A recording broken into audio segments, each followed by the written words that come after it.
On the night of February 1st, 1959, 9 experienced hikers abandoned their tent on the slope of a remote mountain in the northern Ural Mountains.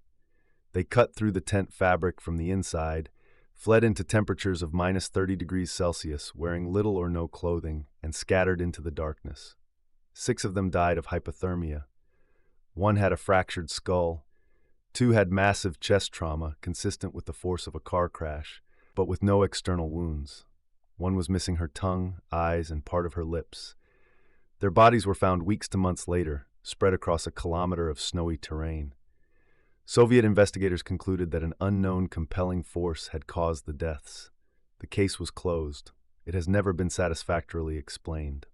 This is the Dyatlov Pass incident, named after the group's leader, Igor Dyatlov, a 23-year-old engineering student at the Ural Polytechnic Institute.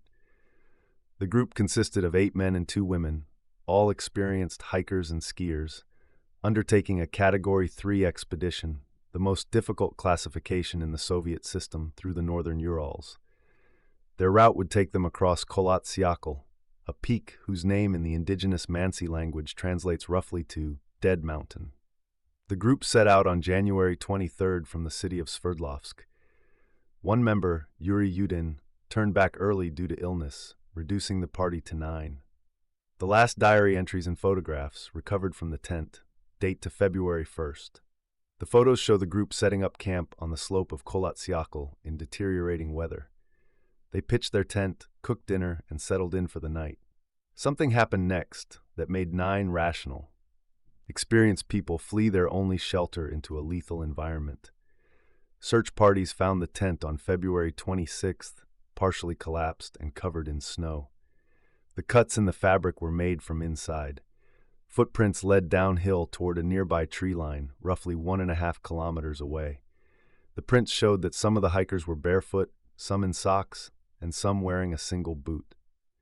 Near the edge of the forest, searchers found the bodies of Yuri Doroshenko and Yuri Krivonishenko beneath a large cedar tree, dressed only in underwear, with evidence that they had tried to build a fire. Branches of the cedar were broken up to 5 meters high, suggesting someone had climbed it, possibly to look back toward the tent.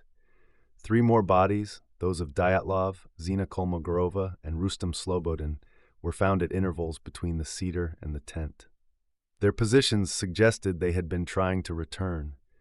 Slobodin had a hairline skull fracture, but had apparently continued walking after receiving it.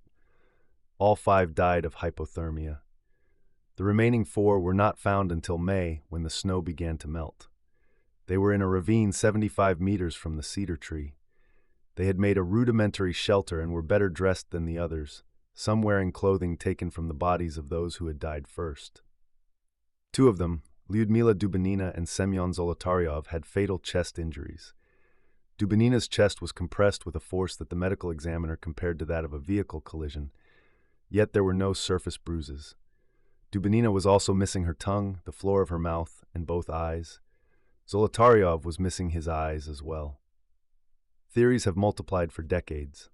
An avalanche is the most commonly proposed natural explanation and was endorsed by Russian prosecutors who reopened the case in 2019. A small slab avalanche hitting the tent at night could explain the panicked exit, the chest injuries from snow compression, and the irrational behavior that follows avalanche burial. Critics note that the slope angle was relatively gentle for avalanche conditions, and that the tent showed no signs of being struck by a large mass of snow. Other theories include infrasound from wind patterns around the mountain peak causing panic, a military weapons test in the area, an altercation with local Mansi people, and various conspiracy theories involving Soviet military operations. The missing soft tissues on Dubinina and Zolotaryov are consistent with natural decomposition in running water, as their bodies were found in a stream bed, but this detail has fueled more exotic theories for decades. What makes Dyatlov Pass endure is not the mystery itself, but its resistance to resolution. Every proposed explanation fits some evidence and contradicts other evidence. The avalanche theory explains the injuries, but not the missing tissues. The military test theory explains the urgency, but not the physical trauma. Each piece of the puzzle seems to belong to a different puzzle entirely. The mountain where they died was officially named Dyatlov Pass in their memory.